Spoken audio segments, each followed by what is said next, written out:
तन बड़ा स्वस्थ है, खूब सुख सामग्री है, पर मन असंतोषी है, पापाचरण का संकल्प करने वाला है, भगवद विमुख चिंतन करने वाला है, वो हर समय जलता रहेगा। व्यर्थ की सोच,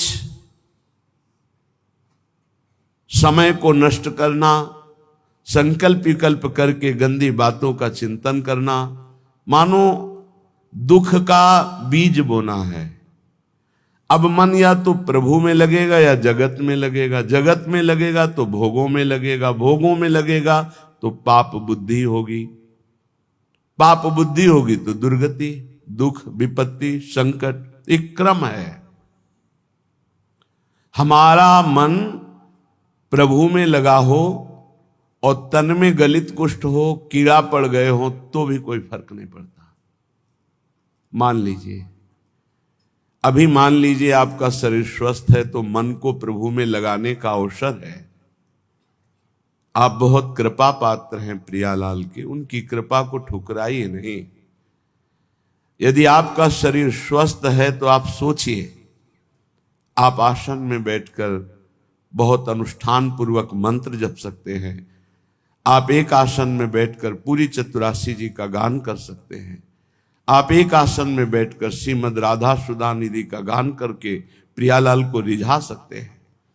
आपका शरीर स्वस्थ है तो आपकी साधना उत्तम बन सकती है। अब शरीर अस्वस्थ है, भगवदाकार बुद्धि है, कोई परेशानी नहीं। नहीं तो शरीर जब अस्वस्थ होता है ना, तो ये मन, ये इंद्रियां, ये बुद्धि इसी शरीर में आसक्त हो जाती है। बस हाय हाय, क्लेश, चिंता, शोक यही बना रहता है। इसलिए यावत स्वस्थ विदम कलेवरम। बुद्धिमान वही है कि आग लगने के पहले आग बुझाने की भी व्यवस्था रख ले। आग लगने पर कुआं खोदना मूर्खता है। ऐसे ही शरीर रोग ग्रसित हो जाए, फिर सोचो मेरा मन भगवदाकार हो जाए, तो ये मूर्खता, फिर नहीं लगेगा। यावत स्वस्थ विदम कलेवरम यावत च दूरे जरा। जब तक तुम्हारे अंग काम कर रहे हैं तो सत क्रियाएं कर लो, सत मार्ग का चिंतन कर लो, नहीं बाद में पछताना पड़ेगा। सच्ची मानिए, जब शरीर रोग ग्रसित होता है, भारी पीड़ाएं होती हैं, तो मन को प्रभु में लगाना असंभव, असंभव। अगर मन की गति पहले से प्रभु में गई है तो और जोर से भागेगी प्रभु की तरफ। अगर कहीं प्रभु में हो गई है तो कोई फर्क ही नहीं पड़ता है।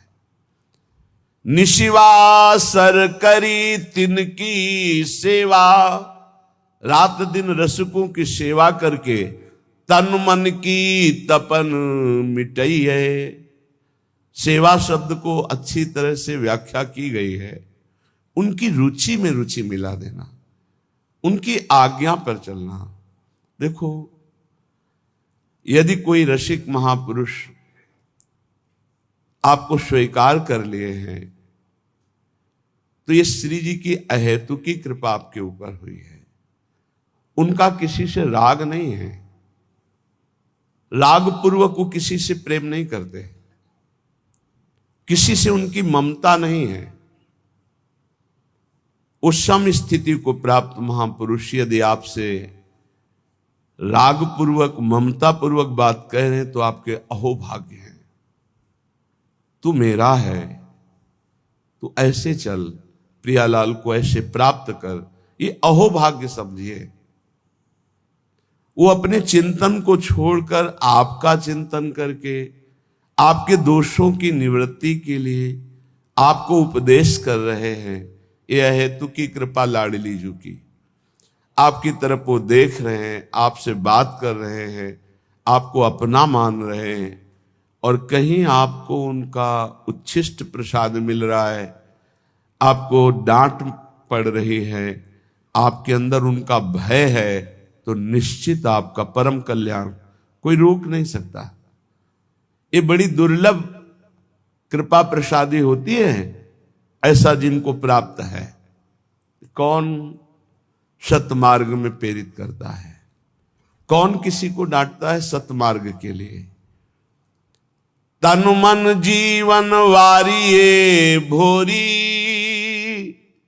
भोरी सखी कह रहे, अगर ऐसे रसिक मिल जाएं तो तन मन दोनों न्योछावर कर दो, उनकी आज्ञा पर चलो।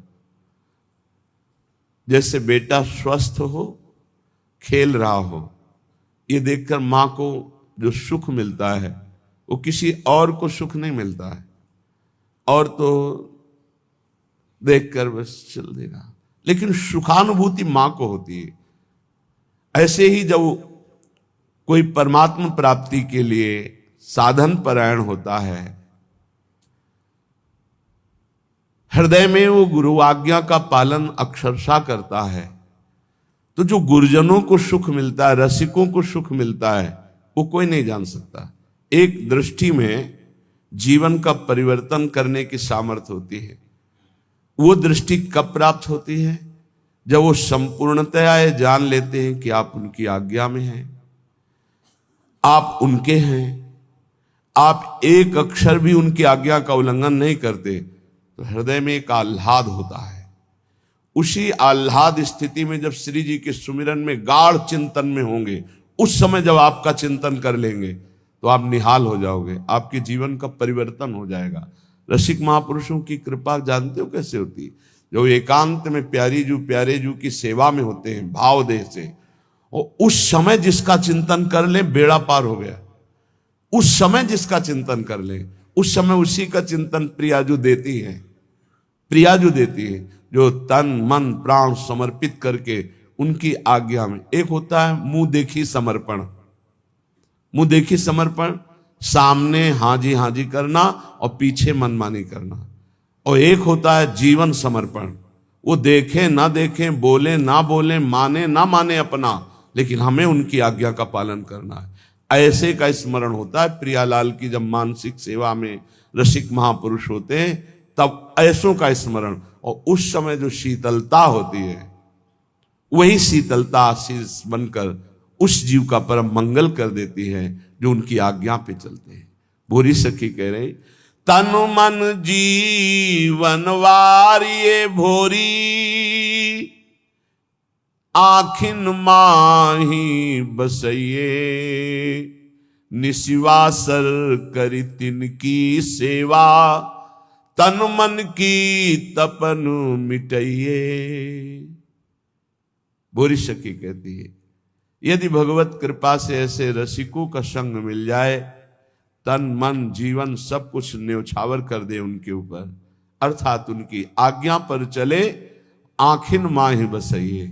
मेरे नेत्र अगर ध्यानस्थ हैं तो गुरुदेव के रसिक गुरुदेव के ध्यान में मगन है। देखो, वो अपने शरीर का राग मिटाने के लिए ऐसा उपदेश करते हैं कि शरीर से राग मत रखो, लेकिन आप ध्यान रखना, इसी शरीर से प्रियालाल का उपदेश हुआ है, इसी शरीर से गुरु मंत्र मिला है, इसी शरीर से आपको सतमार्ग के सिद्धांत मिल रहे हैं। तो ये शरीर आपकी भगवत प्राप्ति कराने की वृत्ति में समर्थ है। ध्यान मूलम गुरु मूर्ति, ना कि गुरु तत्व। एक बात हम ही कहते हैं और एक बात यही है, ध्यान मूलम गुरु तत्वम नहीं, गुरु मूर्ति। बड़ा चमत्कार है। अगर स्नान करते समय गुरु चरणों का ध्यान करके ऐसे जल डाला जाए तो संपूर्ण तीर्थों के अवगाहन का उसे बिना प्रयास के फल मिल जाता है। घर से चरण निकालते ही गुरुदेव के चरणों का ध्यान करके निकलो, कोई विघ्न छू जाए तो हमें बता देना। गुरुदेव के चरणों का ध्यान किया, गुरुदेव के चरणों का प्रणाम किया और चल पड़े अपने ऑफिस, अपने कार्य के लिए या जिस हेतु से। कोई विघ्न आपको रहे, सारे विघ्नों का नाश इनके चरणों के स्मरण मात्र से हो जाता है। आप गुरु मंत्र जप रहे हैं, गुरु को सानिध्य में ले आइए भाव से। हमारे गुरुदेव उच्च आसन पर बैठे हैं, मैं उनके चरणों में बैठा हुआ, अगर ऐसा भाव न बने तो छवि रख लीजिए, एक रुमाल बिछा ली, गुरु की छवि विराजमान कर ली। गुरु के सानिध्य में जो जप होता है अनंत कोटि गुना बढ़कर होता है।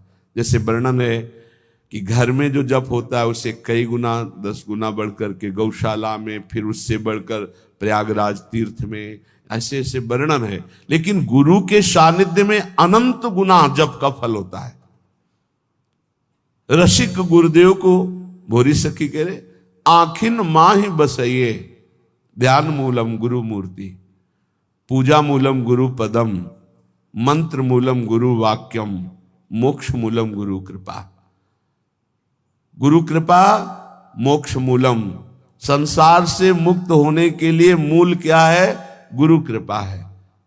तो रसिक संग बिनु प्रेम न होई, बिना रसिकों के संग के श्री प्रियालाल से प्रेम नहीं होता। बड़े सौभाग्य हैं जब श्री जी कृपा करती हैं तो अपने नाम रूप लीला धाम की स्थापना करने वाले रसिकों का संग प्रदान करती है। अनादौ संसारे कति नरक भोगा न विहिता, कियंतो ब्रह्मेन्द्राद्य तुल सुख भोगाश्च न कृता, तदास्मिन्नेकस्मिन् वपुषि सुख दुखे न गणयन्, सदैव श्री वृंदावन मखिल सारम भज सखे। हे सखे, हे मित्र, ये जो मैं तुम्हें बात कह रहा हूं इसे ध्यान से सुनना। तुम अज्ञानी हो इसलिए नहीं जान पा रहे। तुमने कितनी बार नरक भोगा है तुम्हें पता नहीं, कितनी बार स्वर्ग भोगा है तुम्हें पता नहीं। तुम इंद्र भी बन चुके हो, देवता भी बन चुके हो, अतुल सुख भोगे हो संसार के, और बहुत नरक भी भोगे हो। ये सब भोग चुके हो। इन काम क्रोध लोभ ने बड़ा तिरस्कार तुम्हें किया है, बड़ा तिरस्कार। अंदर से देखो, जो काम के गुलाम हैं, अंदर से देखो कैसा ये नचनी नाच नचाता है, कैसा ये तिरस्कार करता है, पागल श्वान की भांति घुमाता है। गोस्वामी तुलसीदास जी ने लिखा है, पद सिर त्राण बजे, जूते पड़ते हैं सिर पे, फिर भी इसको समझ में नहीं आता। ये काम क्रोध लोभ मोह मद मत्सर ये दुर्गति की हुई जीव की है, फिर भी इसको समझ में नहीं आता। सिर पद त्राण बजे, हरिजु मेरो मन हठ न तजे।